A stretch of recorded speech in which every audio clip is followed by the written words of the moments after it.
90 రోజుల కోర్సు పూర్తి చేస్తే చాలు 100% ప్లేస్మెంట్ సపోర్ట్ తో సాఫ్ట్వేర్ జాబ్ మీ సొంతం. వెంటనే కోడ్ జ్ఞాన్ డెస్టినేషన్ ని సంప్రదించండి.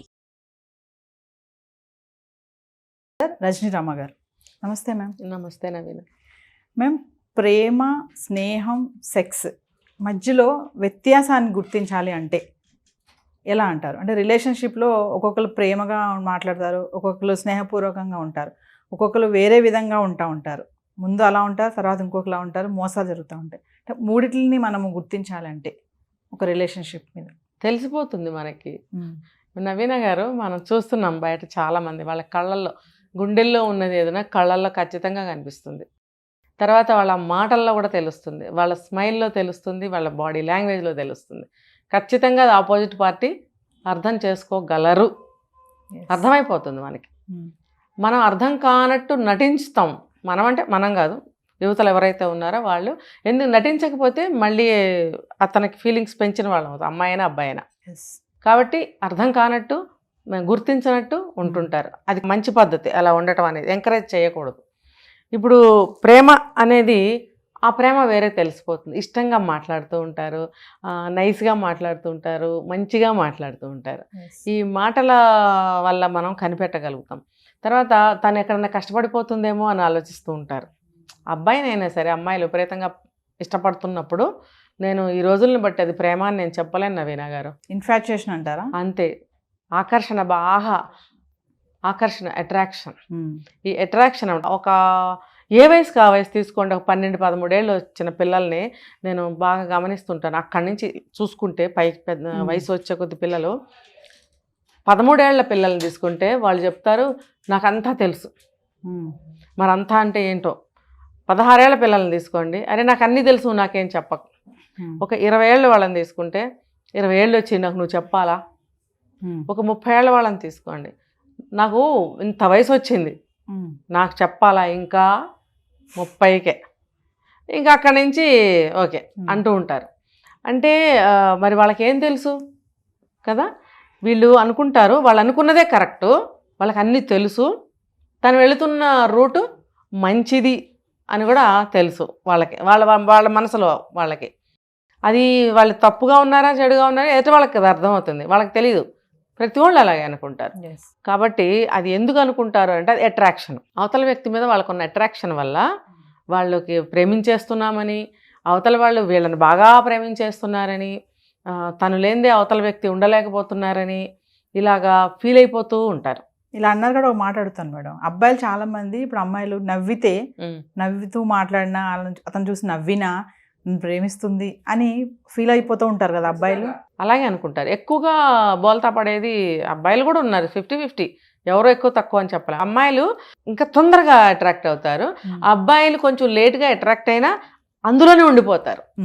అమ్మాయిలు తొందరగా అట్రాక్ట్ అయినా కొంచెం తొందరగా బయటకు వచ్చే ఛాన్సెస్ ఉన్నాయి, రాగలుగుతారు. వీళ్ళు కొంచెం లేట్గా అందులో పడినా రాలేరు ఇంకా అందులో నుంచి. అలాంటి అబ్బాయిలు ఉంటారు.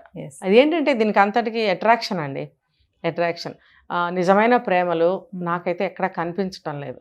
ఇప్పుడు సినిమాల్లో కూడా నిజమైన ప్రేమను ఎక్కడ చూపిస్తున్నారండి? ఏదన్నా సినిమాలో హీరో హీరోయిన్ మధ్యన లాంగ్వేజ్ ఏం చూపిస్తున్నారు?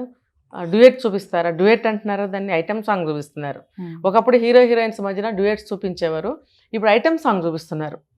మరి ఐటమ్ సాంగ్ చూపించేప్పుడు నిజంగా ఒకరి మీద ఒకరికి ప్రేమ గౌరవం ఉన్న వాళ్ళైతే కాబోయే భార్యాభర్తలుగా అలా అంతమంది జనాన్ని పెట్టుకుని ఐటమ్ సాంగ్ ఎలా చేస్తారండి? అక్కడ ప్రేమ కనపడుతుందా మీకు? మరి సినిమాలో అది చూపిస్తున్నారా ప్రేమని? నిజమైన ప్రేమని వాళ్ళే చూపించట్లేదు, చూపించలేరు కూడా. అలాంటప్పుడు జనానికి ఏది నిజమైనది ప్రేమ అనేది ఎలా అర్థమవుతుంది? అంటే సినిమా వాళ్ళు చూపిస్తేనే మాకు ప్రేమ కలుగుతుందా అంటే అది ఒక పెద్ద సినిమా అనేది రోల్ మోడల్ కదండి ప్రతి ఒక్కళ్ళకి. నువ్వు మర్చిపోయావా, ఆ సినిమాలో చూడలేదా, ఈ సినిమాలో చూడలేదా అని అంటున్నారు కదా. అంటే అది ఒక పెద్ద మనకి ఎదురుగుండా మనకి చేసి చూపించేటటువంటి ఒక రోల్ మోడల్ సినిమా అనేది. కాబట్టి మంచైనా చెడైనా అదే నిజమని నమ్ముతున్నారు ప్రజలు, ముఖ్యంగా ఆ వయసు వాళ్ళు. 13 to టీనేజ్ అని కూడా చెప్పలేము, కొంచెం పెద్ద వయసు అయినా సరే. ఆ పెద్ద వయసు వచ్చినా బోర్లా పడుతున్నారు కదా, ఒక 30 సంవత్సరాల వరకు అనుకోండి, అది అంతా వాళ్ళకే తెలుసు అంటారు. ఒక 40 సంవత్సరాలు వస్తే కానీ కొంచెం అంత ఏమన్నా తెలుస్తుందేమో వాళ్ళకి, అప్పటికి జరగాల్సింది జరిగిపోతుంది. కాబట్టి ఈ ప్రేమలు నిజమైన ప్రేమలు అనేవి లేవు. ఒకవేళ ఆ సమయానికి ప్రేమించాను అని అనుకుంటే ఒక ఇష్టత, ఒక సున్నితత్వము, ఒక మాట మంచిగా మాట్లాడే విధానము, ఆమె పట్ల తీసుకునే కేరింగు, అవన్నీ కూడా ఒకళ్ళ పట్ల ఒకళ్ళకి ప్రేమ అనేది తెలియజేస్తాయి. అట్రాక్షన్ అనేది ఇలా ఉంటుంది నేను చెప్పినట్టు. ఇంకా వ్యామోహం అంటారు కదా మేడం, మరి వ్యామోహం అంటే అంతే. ఆ అబ్బాయి నచ్చాడు, ఈ అమ్మాయి నచ్చింది కాబట్టి కొంచెం లైన్లో పెట్టుకుని మనము మన కోరిక తీర్చుకోవచ్చు ఇఫ్ ఆమెకి ఇష్టమైతే. అలా ఉంటున్నారుగా ఇప్పుడు, అలా కూడా ఎక్కువ ఉంటుంది. ఇది ఈజీగా ఇద్దరు ఒకళ్ళ ట్రాక్లోకి ఒకళ్ళు వచ్చేస్తున్నారు. చాలా ఈజీ ఇది వీళ్ళకి. ఎందుకంటే ఇది ఎవరికి తెలీదు. ఏముంది, కాసేపు హోటల్కి వెళ్ళి భోజనం చేసి వచ్చినట్టే కదా, వెళ్దాం పదా అంతే, అయిపోయాయి. మళ్ళీ ఒకటిసారి 2 సార్లు వాళ్ళు ఇంకొక వాళ్ళతో వెళ్ళిపోతుంటారు. అంటే అందులో రియల్ లవ్ ఉండదు అంటారా? లవ్వా? వ్యామోహం కదా మనం మాట్లాడుకుంటున్నాం. వ్యామోహం ఉన్న వాళ్ళకి లవ్ ఉంటుందా? లవ్ ఉన్న వాళ్ళకి వ్యామోహం ఉంటుందా? ప్రేమ ఎప్పుడు త్యాగాన్ని కోరుతుందండి, ఇంకా మరి దేన్ని కోరదు. ఆ వ్యక్తికి ఏదన్నా గాలి తగిలినా కూడా నొప్పి కలుగుతుందేమో, లేకపోతే ఆ వ్యక్తి కోసం నేను ఇది చెయ్యాలి, అది చెయ్యాలి, తన కళ్ళల్లో బాధ చూడకూడదు, అతను ఎప్పుడు కూడా సంతోషంగా ఉండాలి, ఇలా అనుకునేది ప్రేమ అండి. అది ఎక్కడుంది? లేదు కదా మేడం. ఒక్కొక్కరికి లవ్ అనేది స్కూల్ ఏజ్ నుంచి ఉంటుంది కదా, మామూలుగా స్కూల్ ఏజ్లో ఒక లవ్ అంటారు, కాలేజ్ అంటారు, కానీ ఫైనల్గా చేసుకునేది ఒకళ్ళు ఉంటుంది, పెళ్ళి. అంటే అవన్నీ ఎలా చూడొచ్చు, దీన్ని ఎలా చూడొచ్చు అంటారు? మీరు స్కూల్ అన్నారు కాబట్టి అది ఇష్టం అండి, అది ఒక అనుబంధం. చిన్నప్పటి నుంచి ఒకే స్కూల్లో 10th వరకు చదివిన వాళ్ళు ఉంటారు, తర్వాత కూడా కలిసి చదువుకునే వాళ్ళు ఉంటారు. ఇది ఒక బంధం ఏర్పడుతుంది. చిన్నప్పటి నుంచి బాగా మంచి స్నేహంతో, ఒకళ్ళంటే ఒకళ్ళ ఇష్టంతో, అంటే ఒకళ్ళ ఇద్దరి ఇష్టాలు ఒకటి అవ్వచ్చు, ఒకళ్ళంటే ఒకళ్ళకి వాళ్ళ లక్షణాలను బట్టి ఇష్టత కలగచ్చు. అది 10 ఏళ్ళు కలిసి పెరిగినప్పుడు ఆ బంధం బాగా పెరుగుతుంది వాళ్ళ మధ్యన.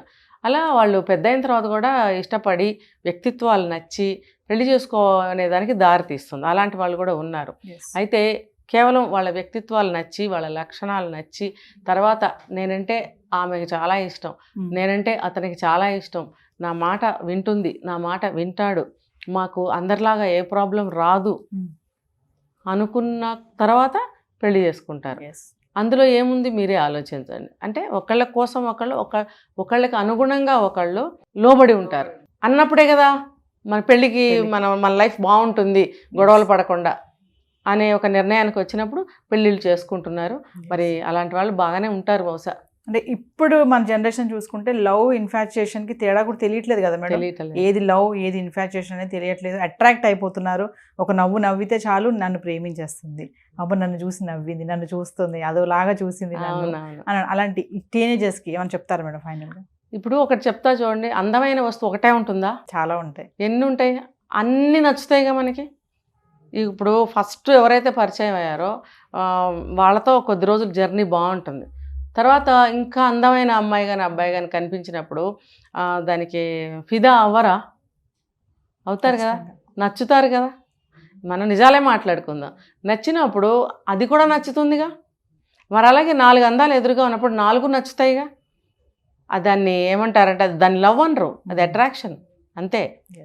అంతే. అది కేవలం అందాల సృష్టిలో అందాలన్నీ కళ్ళతో ఆనందించవచ్చు, తప్పులేదు. మరి దాన్ని నా వైపు చూసింది కాబట్టి నన్నే ఇష్టపడుతుందని పప్పులో కాలు వేయకండి.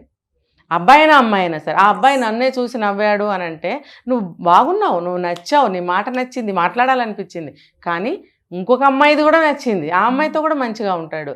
అంటే ఆ సృష్టిలో ఎన్ని అందాలు ఉన్నా సరే అన్నిటినీ కూడా మనము ఆ కళ్ళతో ఆనందించవచ్చు, ఒక మాటలతో మాట్లాడి మన ఆ ఇష్టాన్ని తీర్చుకోవచ్చు, ఎక్స్ప్రెస్ చేయొచ్చు. బట్ అంత లవ్ కాదు. ఇప్పుడు ఒక అందమైన వ్యక్తి మంచిగా స్మైల్ చేస్తుంది, చాలా చక్కగా నైస్గా మాట్లాడుతుంది, అరే చక్కగా భలే మాట్లాడుతుంది, మాట్లాడదాం 2 మాటలు అని అనిపించదా? అలాంటి వాళ్ళు ఒక్కళ్ళే ఉంటారా? ఎంతమంది ఉంటారు? అందుకని నాతో మాట్లాడితే నన్ను చూసి పడిపోయాడు లేకపోతే పడిపోయింది, నేనంటేనే పడి చచ్చిపోతున్నారు, నన్నే పెళ్లి చేసుకుంటారు అని అనుకోవడం అనేది అవివేకం, గుడ్డితనం, అది తప్పది. అది ఆ జర్నీ చాలా లాంగ్ నడిచింది, నేను తప్ప ఎవరితో మాట్లాడట్లేదు అని అనుకున్నప్పుడు అది అట్రాక్షన్ కాదు, ఇష్టం అని చెప్పుకోవచ్చు. ఇక్కడ కొంతమంది మేడం అభిమానిస్తూ ఉంటారు, మీరు అన్నారు కాబట్టి అడుగుతున్నాను. అభిమానాన్ని అవతల వ్యక్తి ప్రేమ అనుకుంటారు. అవును, ఇది అభిమానం అంటే అతనంటే ప్రేమ కాదు అక్కడ, తనంటే ఒక గౌరవం అవును, చాలా అనమాట. ఆ మాట అన్న గురి. అది, కానీ అవతల వ్యక్తి మాత్రం అది ప్రేమ అనుకుంటారు. అదే కదా ఎక్స్ప్రెస్ చేసే విధానం. ఎస్. ఇప్పుడు దాంట్లో కొంచెం డిస్టెన్స్ చూపించగలగాలి. ఇప్పుడు మీరంటే నాకు చాలా గౌరవము, లేకపోతే చాలా మీరు చెప్పిన ప్రతిదీ నాకు వర్కౌట్ అవుతుంది, ఏదైనా సరే నవీన అని అడగాలి అని నాకు అనిపిస్తుంది. అది అభిమానం. ఎస్. ఇంకో నేను అబ్బాయిని అయి ఉంటే ఒకవేళ అది మీ నుంచి నాకు ఒక వేని నేను ఏర్పరచుకుంటున్నాను కాబట్టి